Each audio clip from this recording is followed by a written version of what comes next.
各位，大家呢都在问一个问题：为什么大陆的军力现在已经如此强盛了，还不对台湾动手呢？把这个岛收回来，完成统一，不就完了吗？是吧？那台湾这边呢，最近呢也在叫嚣要对大陆第一击啊，是确实。那这个任务交给谁了呢？2024年的10月份，台湾地区的中山科学院的院长李世强提出了一项令人瞩目的建议，说台湾的海巡署在面对解放军时候，可以考虑使用镇海火箭弹进行威慑让台湾的海巡署动手。这个提议将执法单位推向了台海潜在冲突的前沿，颠覆了传统上由军队主导交战的假设。如果第一枪真的由海巡署而非军队打响，这个意想不到的主体选择将如何影响这个局势呢？这个双方呢这个在台湾海峡的博弈是不断的升级。2025年台海的紧张局势可以说是达到了这个近年来的新高峰。解放军呢，通过军事演习、执法行动，加强了对台海的控制。近年来呢，在台海周边的军事活动呢是显著的增加。2025年的4月1号到2号，解放军东部战区举行了海峡雷霆 2025A 的环台军事演习，动用了陆海空火箭军。演练的内容包括了海空战备、综合控制、关键区域的封锁而且呢，通过宣传模拟导弹打击台当局行政中心的视频，向外界传递了明确的强硬的信号。解放军的执法行动也在台海周边的水域越发的频繁。25年的1月到6月，解放军多次进入台湾当局声称的限制水域，尤其是在东沙岛和金门附近。2025年的6月21号，中国的海警船3302进入了东沙西北方的限制水域，台湾海巡署出动了舰艇进行了监控和跟踪，类似的对峙在金门海域时有发生。2025年4月，双方的海警船在金门附近一度形成了紧张的局面。这种灰色地带的策略，通过非军事手段的施压这是在测试台湾当局的反应，并消耗他们的执法资源。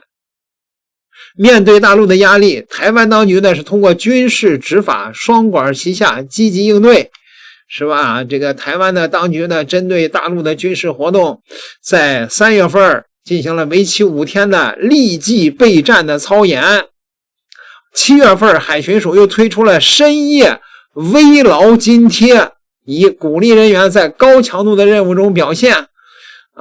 好吧，台湾局势的复杂性体现在国际社会的深度参与。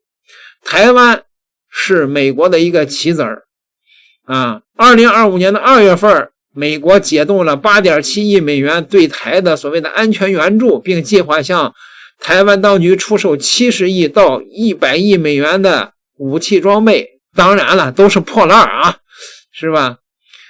这个第一枪的潜在主体，任何摩擦都可能引发连锁的反应这个2024年的10月份，这个所谓的李世强在立法院提出，台湾的海巡署可考虑面对解放军时使用镇海火箭弹系统的非致命弹种，如引爆弹和脏弹，达到威慑的效果。好家伙，这是要打第一枪了。镇海火箭弹由中山科学研究院研发，是一种6组7连装的 2.75 英寸的火箭发射系统，最初设计为军用的岸滩防护武器。2018年，海巡署将其改装为舰载型，装备在安平级和嘉义级的巡防救难舰上。该系统可发射多种弹药，包括高爆弹、穿甲弹以及非致命的引爆弹和脏弹。尽管其非致命的弹种被宣传为执法用途，但其军用武器的本质使其侦测不到信号，任何使用都可能被视为是挑衅行为，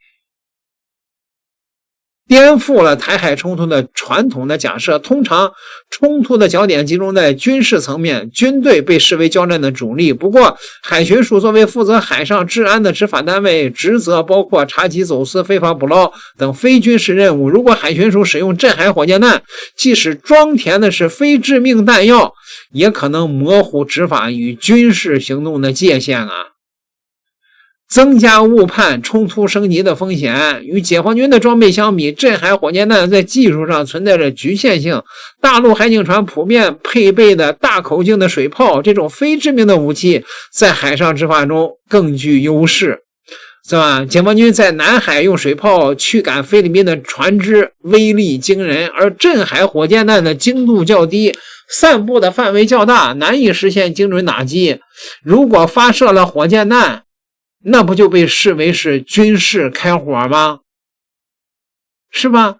那么大陆的海警船上也有舰炮啊，那舰炮齐鸣，那把台湾的海巡署的船给击沉了，那不就是武统就开打了吗？对吧？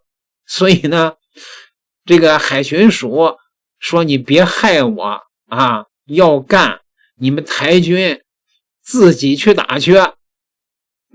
其实中国这边早就等不及了，什么时候开第一枪啊？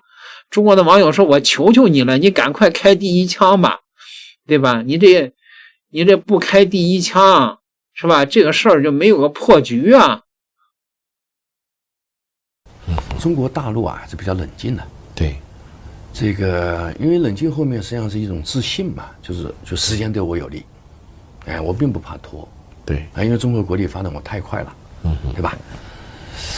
所以截止到今天，应该讲北京的立场其实没有变，还是叫一国两制和平统一，对，没有变啊。对，它变化呢是外面，因为大家都知道台湾问题它是个两国三方游戏，两国是中美嘛，对，三方是我们中国人没出息，搞成了那个两方，内战台湾啊，内战的结果。它两国三方游戏，两国三方游戏现在问题在这儿，美国方面呢把中国当主要竞争对手了，对，那既然把你当主要竞争对手，他抄的家伙就上啊，对，什么手段都会用啊，那么台湾对他来讲是很方便的一个手段，对，所以他现在用的力度是越来越大，对，越来越大呢。但是他也知道底线，说是哎，不能真把中国大陆搞路了，搞路中国大陆雷霆之力发忧，对，这个游戏结束了，是吧？牌没了，不合适啊。所以我看昨天那个坎贝尔不是讲嘛，对，说还是模糊啊，不能太清晰，清晰把自己绑架了。对，也就是对，金老师，你刚才讲时间对我们大陆这边更有利，但是台湾最近也开始批量性的生产潜艇，另外也一再叫嚣它要批量性的生产中远程的运载工具，这样拖下去的话也不是一个事儿啊。不，他当然有一派观点认为要早一点结束，因为它有几个东西，一个呢就是这个心态，就特别年轻人，对，知道吧？就拖得越久，年轻人就是越反大陆，台独性越强嘛。主要是这个集体心理越来越不利。那么至于说你讲的那个技术手段，那都是很搞笑的，那完全是可笑的一个事情。那个台湾那个导弹是美国人给他一点技术，但是我告诉你啊，就是中国大陆的整个导弹技术世界第一。就不要说台湾人来弄，就美国人弄也没用，知道吧？所以它是个搞笑的一个东西。那经常有人说，如果我们武装解放台湾，需要多长时间能够解决这个问题啊？台湾岛内有人说要1个礼拜，有些人说24小时就能够解决。我的理解呢，反正是我们做好准备了。对，那么解决的快慢取决于我们这边就是愿意承担多大的代价。对，代价如果就是特别急，就是几个小时解决。对，这个因为台湾所有的就有价值目标，可能就是几分钟就没有了。对吧？因为我们这边远程大型能力太强大了。那个强大的大家无法想象，这个，所以大概就是它有效的抵抗力就是几分钟就没有了，对，然后呢，那个他也没法跑，像台独分子想跑是不可能的，这个，所以你要是力度特别大就很快啊，你要是手下留情，它就会慢一点，但是在解决没问题。对，我特别希望台湾统一了以后，我能有机会陪金老师一起去宝岛，再参观一下。对，我去过好多次。对，台湾有它的价值啊，它地理比较独特，然后物产也还可以。